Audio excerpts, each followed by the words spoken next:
Hey, good morning. It's Jenny and Nancy.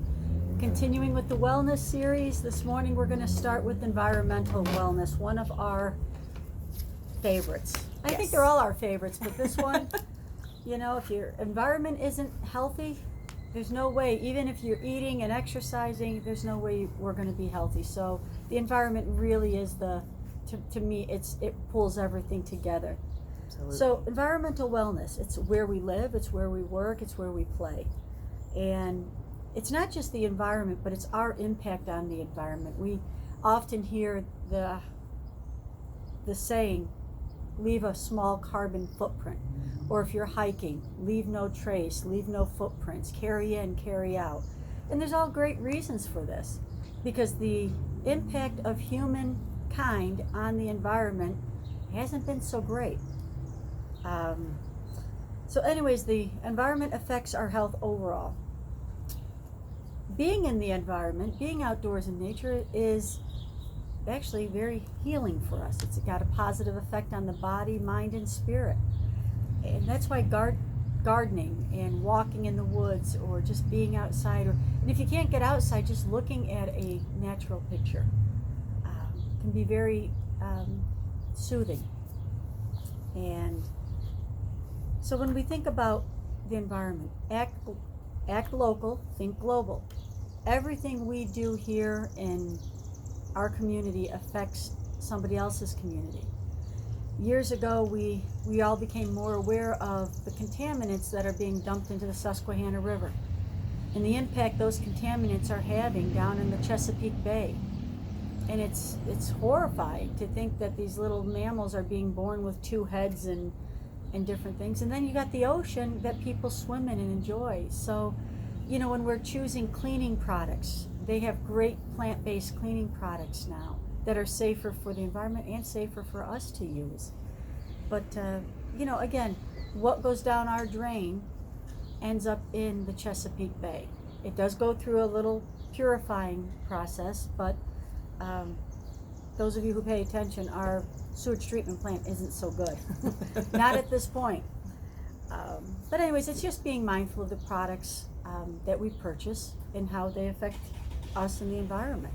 And that goes for the air pollutants as well, not just water, because the things that we use, that we dispose of, if we burn things, that ends up in the air and then our atmosphere, and the atmosphere helps control the climate. And the air is what we breathe. It's what the plants breathe. And if the plants stop breathing, we stop breathing, and it's a whole thing. So we have to really be careful about what we are giving to nature, whether it's intentionally or unintentionally, because in turn, that's what nature ends up giving back to us, and that impacts our health.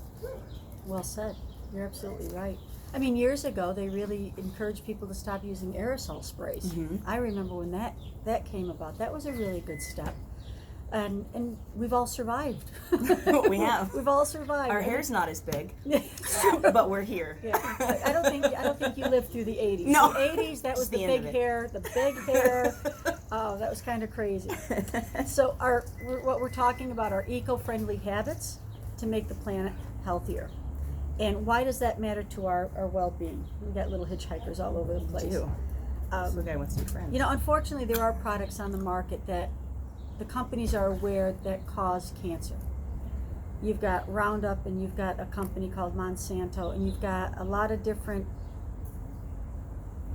carcinogenic products that people are using on their lawns to kill weeds. And the sad part is, it's not just killing the weeds, but it's affecting the wildlife that go to your lawn. It's affecting the bees that pollinate. It's affecting the birds that dig the worms out. I had a neighbor who had a dog who died of cancer, and I kept telling her, I said, you're putting all this garbage on your lawn, and the dog did get tumors. Mm-hmm.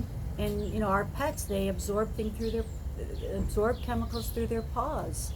So, it's going to be a long time before we can get the glyphosates off the market. But please read up on the chemicals that are in the products that you want to use.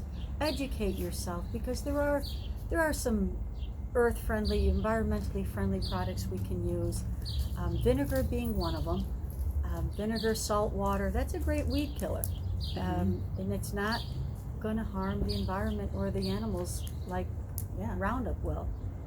And even making a more conscious choice of like shopping bags. A lot of actually I think all of the grocery stores around here now, they have paper bag options, and that's it. They don't even offer plastic bags. If you are a plastic bag person, like taking your dog for a walk or anything like that, there are eco-friendly variations of plastic bags that you can use. Or you could always, depending on where you live and what the situation is, you could use a shovel instead. If you are taking your dog to the dog park, try and get those eco-friendly plastics, if that's an option for you, or like reusable shopping bags, things like that. There are little bitty things, turning the water off whenever you brush your teeth, and washing your dishes. I still know people who let the water run. Yes. Turning lights off when you're not in the room. There are teeny tiny little things that we can do that will improve the environment around us. And I think one of my favorite, I always butcher the quote, but the idea is that if a bunch of us are making small changes, it's much better than one or two people making all of the changes. If we're all making a little change, even if it's, all right, I'm going to get a reusable straw, and that's all you do. If every single person in this world did that, how many fewer straws would we have?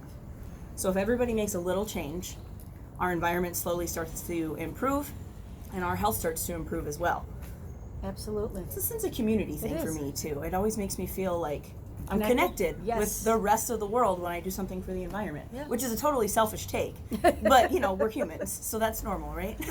Well, it's nice to know that you contributed in a positive way. And, but all of the things that Jenny's mentioning, even, adjusting our thermostat, appropriately. I love sweatshirt weather, so I like it cooler in my house.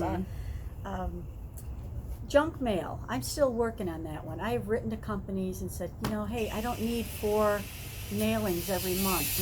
And I stopped a lot of it, but not all of it. I even tear the little cellophane window out, so that goes in the garbage, but the rest of it goes into the recycle bin. So, and I've learned from my friends. I've learned from different people, and it's like, oh wow, I never thought of that. So it is a learning curve, and I hope to keep learning the rest of my life. We used to carpool when I was a kid. That's a great one. Carpooling was a big deal, and I'd like to see us do more of that. Yeah. It's less wear and tear on your car, less gas, less pollution.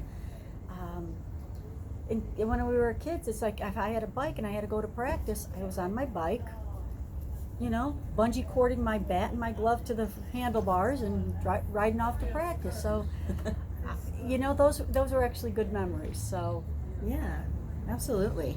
And there's actually, for those of you in the state of New York, we have a solar farms option that you can attach to your electric through NYSEG. So call NYSEG, Google it. I think it's solar. I think it might just be called Solar Farms. Yes. And I signed up for it. It takes a little while to process, but totally worth it. Not only does it save you money, it improves our environment, which in turn improves our health.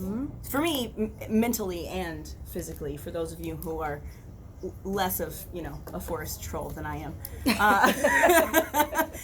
Financially and, having better air to breathe. Well, that's a great way to think of it, and that's I like that, forest troll. My mother was probably one of the first environmentalists. Ziploc bags, she would rinse and reuse. And they're not one-use bags, and unless there's something really greasy in it. But she'd hang them on the line, dry them, and use them again. My mom did the same thing. Yeah, but there were things, again, we learned from people. We learned from people who came before us. Our grandparents and great-grandparents didn't create this mess. They were very frugal. They reused, they recycled. Everything had a purpose. And, but I gotta say, I'm a baby boomer. We haven't done such a good job. And we can do better. And but we're making changes now. We're moving forward in a better. Absolutely. Actually, how we've been talking about how all of these interlock and interconnect? Capitalism is a lot of what drives how much we use.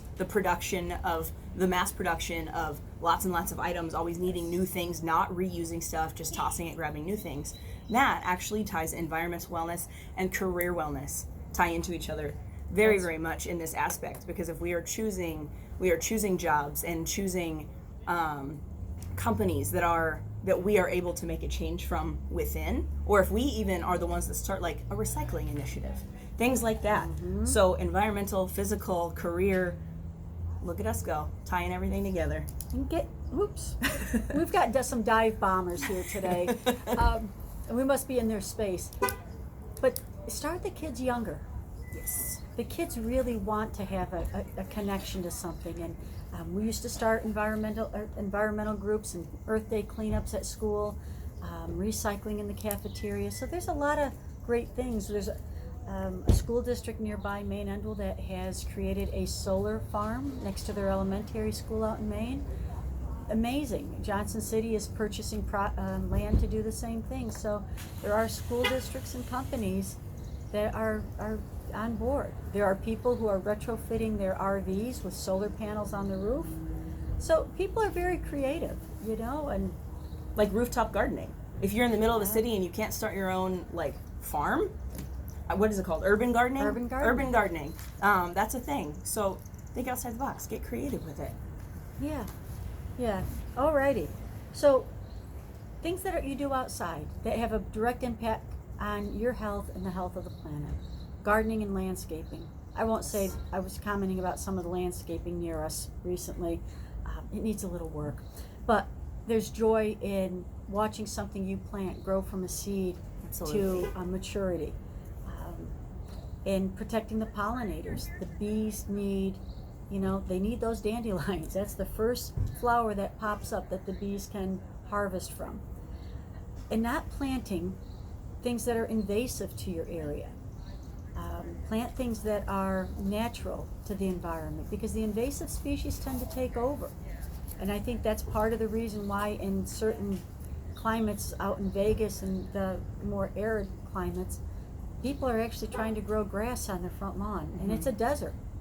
And now they're running out of water. So it's like, was that such a smart thing to do?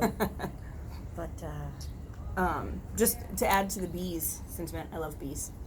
They're cute and they're adorable. And they're all around us right and now. And they are all around us. But not only are they adorable and amazing, without bees, we don't have food. Which I know sounds dramatic. However, if we don't have bees and butterflies as well, bats are actually considered a pollinator, but bees are like the main one that we're trying to keep around. So the bees pollinate the food, or the plants. The plants produce our food. We consume the food. Without us taking care of the bees and creating an environment in which they have plants to pollinate and to buzz around and do their thing, not only are they amazing creatures, without them we don't eat. If we don't eat, we don't live. So that's why pollinators are important, for those of you who are like, who cares about the bees? We need the bees, and the bees need us, so we can keep the bees around. You're absolutely right. No, you're right. And I'm watching these little worker bees buzz around. It's like, busy as a bee. So when we're thinking, taking this back to it's not just the natural environment. We can make positive choices in what we buy in the grocery stores. The less commercialized products that we buy, the overpackaged, all of that packaging is going somewhere.